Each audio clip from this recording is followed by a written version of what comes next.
नमस्कार, मैं हूं सोनिया और आप देख रहे हैं कार्यक्रम आध्यात्मिक ज्ञान चर्चा। तो आइए शुरुआत करते हैं कार्यक्रम की और जानते हैं विचार जगत गुरु तत्वदर्शी संत रामपाल जी महाराज बनाम परम पूज्य संत महामंडलेश्वर स्वामी ज्ञानानंद जी के विचार। महाराज जी, आपका इष्ट देव कौन है? श्री राधे। हमारे इष्ट अखिल कोटि ब्रह्मांड नायक जगत गुरु भगवान श्री कृष्ण हैं। तो ये थे स्वामी ज्ञानानंद जी के विचार। और आइए अब जानते हैं आदरणीय इस्कॉन प्रमुख महंत दास जी के विचार। आपका इष्ट देव कौन है? हमारे इष्ट देव तो भगवान श्री कृष्ण हैं।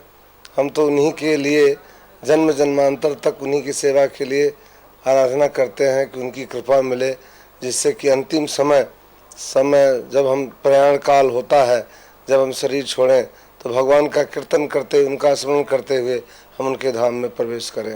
हरे कृष्ण। ये थे आदरणीय इस्कॉन प्रमुख महंत दास जी के विचार। और आइए अब जानते हैं जगत गुरु तत्वदर्शी संत रामपाल जी महाराज के विचार।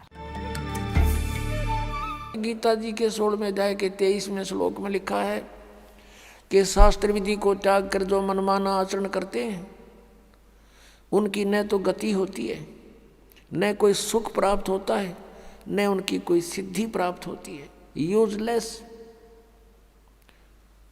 गीता जी अध्याय नंबर 16 के श्लोक 24 में तुरंत कहा है कि इससे तेरे लिए अर्जुन कर्तव्य और अकर्तव्य की व्यवस्था में सदग्रंथ ही प्रमाण है, नथिंग एल्स। किसी की दंत कथा पर मत विश्वास करना, जो अपने सदग्रंथों में लिखा है उसी में वे ऑफ वर्शिप सही है, फाइनल है। अब जैसे ये श्री कृष्ण जी के पुजारी पवित्र हिंदू धर्म में जितने भी पुण्यात्मा हैं, अब गीता जी को सिरोधार्य मानते हैं और नाम जपते हैं हरे राम हरे कृष्ण, राधे राधे श्याम मिला दे, ओम नमः शिवाय, ओम भागवते वासुदेव नमः, एवं नमः। ये पता नहीं कितने मंत्र बना रखे। गीता जी में है कोई मंत्र ऐसा? गीता जी में फाइनल फैसला कर रखे है। गीता जी अध्याय नंबर 8 के श्लोक नंबर 13 में कहा कि ओम इति एक अक्षरम ब्रह्म व्यवहारण मामनुसमरण ये प्रयाति तदन देहम सयाति परमाम गति।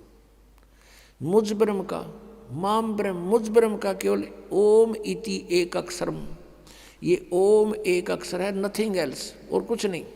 उच्चारण करके सिमरण करता हुआ जो अंतिम श्वास तक, शरीर छोड़ने तक इसका सिमरण करता हुआ छोड़कर जाता है, यह प्रियाति तदन देहम सयाति परमाम गति, वो परम गति को प्राप्त होता है। ओम से मिलने वाली परम गति, ओम से मिलने वाली श्रेष्ठ गति कौन सी है? ब्रह्मलोक प्राप्ति, क्योंकि ओम ब्रह्म का मंत्र है। गीता जी अध्याय नंबर 7 के श्लोक नंबर 18 में गीता ज्ञानदाता ब्रह्म श्री कृष्ण जी में बोल रहा है। वो कह रहा है कि मेरी गति में ये उदार आत्मा है तो अच्छी, लेकिन ये मेरे वाली घटिया गति में ही आश्रित रहे। ओम से मिलने वाली जो सुविधा है, मोक्ष है, जितना कहते यो तो व्यर्थ है, घटिया है, अनुत्तम है। अनुत्तम क्यों है? क्योंकि गीता ज्ञानदाता स्वयं कह रहा है 4 अध्याय के 5वें और 9वें श्लोक में, 2 अध्याय के 12वें श्लोक में, 10वें अध्याय के 2 श्लोक में, अर्जुन तेरे और मेरे बहुत जन्म हो चुके हैं, तू नहीं जानता मैं जानता हूं। तो इसी से दे के जन्म मृत्यु ब्रह्म की भी और पुजारी भी फिर दुखी जन्म और मृत्यु जैसा दुख नहीं पृथ्वी पर। इसलिए गीता ज्ञानदाता 18वें अध्याय के 62वें श्लोक में कहता अर्जुन तू सर्वभाव से उस परमेश्वर की शरण में जा, उसकी कृपा से ही तू परम शांति को और सनातन परम धाम को प्राप्त होगा। अब पुण्यात्माओं 17वें अध्याय के 23वें श्लोक में गीता जी में स्पष्ट किया है कि उस सच्चिदानंद घन ब्रह्म की पूजा यानी तत्ब्रह्म, उस परम अक्षर ब्रह्म की साधना का 3 मंत्र का जाप है, उसको प्राप्ति का। ओम तत्सत, ओम ब्रह्म का सरपुरुष भी कहते हैं इस ब्रह्म को, और तत् अक्षर पुरुष का वो सांकेतिक है, और सत जो है परम अक्षर ब्रह्म का। इनकी मजदूरी करनी है। इन तीनों की साधना से ही परमात्मा प्राप्ति, सतलोक प्राप्ति होगी। ओम और तत् सांकेतिक है, ये दोनों मिलकर 2 अक्षर का सतनाम बनता है। और तीसरा वो सार नाम है जो सत कहा है गीता जी अध्याय नंबर 17 के श्लोक 23 में। तो कहने का भाव ये है कि हम साधना करने का खूब कोशिश की हमने, अब पढ़े गीता और नाम ले हरे कृष्ण कृष्ण कृष्ण हरे हरे राधे राधे, कोई बात हुई या? बालकों का खेल बना रखा हमने, भगवान की तरफ जरा भी ध्यान नहीं दिया। गीता जी में है कहीं ये मंत्र, फिर जाप किस लिए कर रहे हो? परमात्मा का विधान है ये। हमने गीता जी के अतिरिक्त, वेदों के अतिरिक्त किसी की भी आदेश की पालना नहीं करनी है। यदि हम परमात्मा के विधान के विरुद्ध किसी की आज्ञा का पालन करके साधना करते हैं तो वो शास्त्र विधि को त्याग कर मनमाना आचरण है। अब परमात्मा ने ये शब्द बोला कि 3 देव की जो करते भक्ति उनकी कदे ना हुआ मुक्ति, गुण तीनों की भक्ति में ये भूल पड़ो संसार, कह कबीर निज नाम बिना कैसे उतरे पार। परमात्मा को अशिक्षित कहा करते थे और सब वेदों और पुराणों का निष्कर्ष अपने अमृतवाणी में उन्होंने लिखा हुआ है।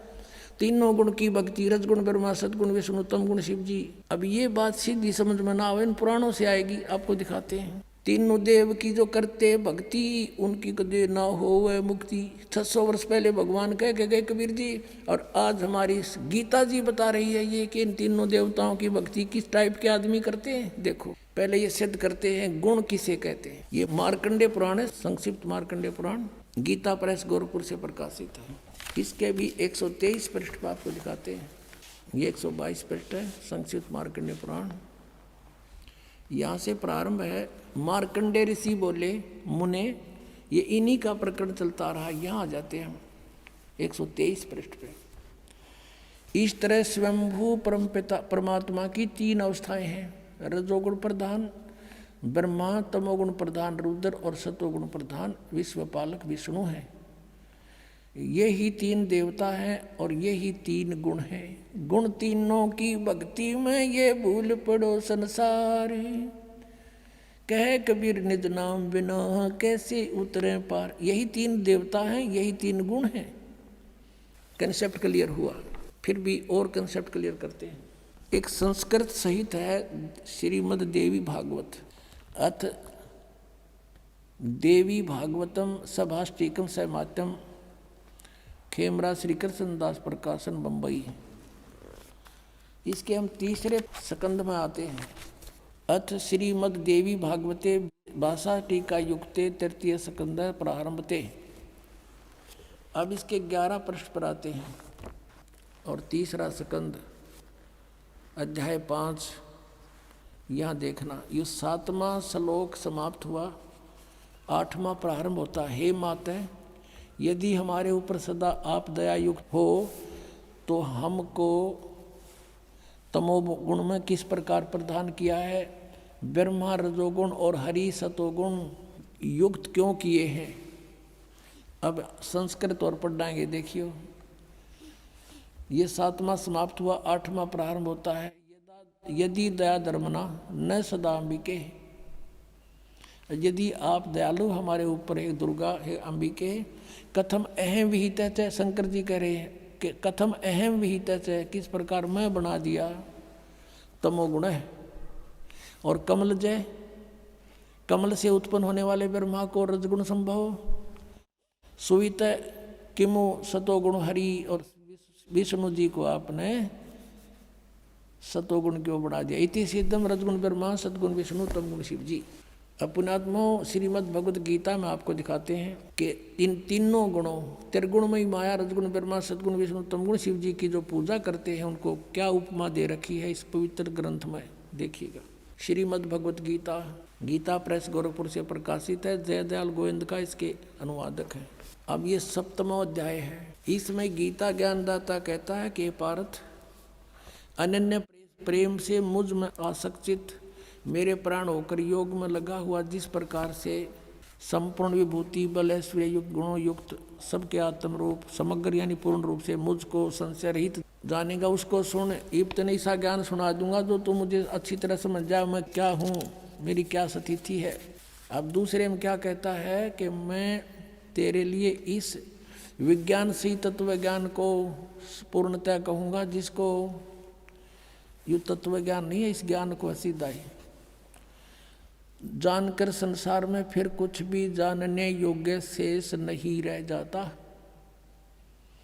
फिर देखो इसमें कहा है कि हजारों मनुष्यों में कोई एक मेरी प्राप्ति के लिए यत्न करता है, नहीं तो अन्य देवताओं की पूजा करते रहते हैं।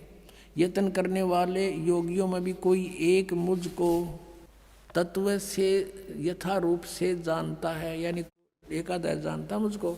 और फिर देखो ये दोनों प्रकृति बताई है इसमें 7वें अध्याय के 4-5 में। पृथ्वी जल अग्नि वायु आकाश मन बुद्धि और अहंकार भी इस प्रकार ये 8 प्रकार से विभाजित ये मेरी प्रकृति है, ये जड़ प्रकृति है। और ये 8 भेद वाली तो अपरा अर्थात जो जड़ प्रकृति ऊपर वाली जड़ प्रकृति है।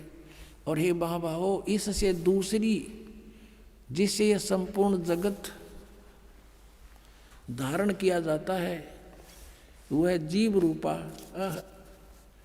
वह है मेरी चेतन प्रकृति जान, ये दुर्गा है दुर्गा। तो अब ये कंसेप्ट हो गया क्लियर के प्रकृति दुर्गा को कहते हैं। शिव पुराण ने भी और विष्णु पुराण ने कति क्लियर कर दिया। अब यहाँ प्रसंग चल रहा है कि तीनों गुण। अब ये काल कहता गीता ज्ञान दाता कि ऐसा ज्ञान सुना दूंगा, इसके जानने के बाद फिर कुछ भी जानना शेष नहीं रहेगा। अब देखो क्या बताना चाहता है वो। श्रीमद् भगवत गीता, गीता प्रेस गोरखपुर से प्रकाशित है, जयदयाल गोविंद का इसके अनुवादक है। अब हम इसी के 12वें श्लोक से शुरू करेंगे, 7वें अध्याय के 12वें श्लोक से। अब यहाँ कहता है ये गीता ज्ञानदाता और भी जो सतगुण से उत्पन्न होने वाले भाव हैं, सतगुण से सतीथि, रजगुण से उत्पत्ति, तमोगुण से संहार, तो सतगुण से होने वाले भाव हैं और जो रजोगुण तथा तमोगुण से होने वाले भाव हैं उन सब को तो मुझसे ही होने वाले हैं ऐसा जान, परंतु वास्तव में उनमें ये मैं और वे मुझ में नहीं है। अब इसने स्पष्ट किया है, जैसे आपने श्री शिव पुराण में पढ़ा 9वें अध्याय के लास्ट में 110 पृष्ठ पर गीता प्रेस गोरखपुर से प्रकाशित में कि इस प्रकार तीनों देवताओं में गुण है परंतु शिव गुणातीत माना गया। ये काल कह रहा है, गीता बोल रहा है वो कि मैं उनमें नहीं हूँ और ये तीनों देवताओं में गुण हैं। अब देखो 13वें में गुणों के कार्य रूप सात्विक राजस और तामस, इन 3 प्रकार के भावों से ये सारा संसार प्राणी समुदाय मोहित हो रहा है। इन तीनों गुणों से परे यानी ब्रह्मा विष्णु महेश से अलग जो मैं हूँ काल ब्रह्म मुझ अविनाशी को नहीं जानता। इन तीनों देवताओं के ऊपर मुझे नहीं जानते, ये इन्हीं की पूजा करते रहते हैं। अब 14वें श्लोक में 7वें अध्याय के इसमें क्या कहा है, क्योंकि यह अलौकिक अर्थात अति अद्भुत त्रिगुणमयी मेरी माया, रजगुण ब्रह्मा सतगुण विष्णु तमगुण शिव जी के द्वारा फैलाया गया जाल बड़ी दुस्तर है।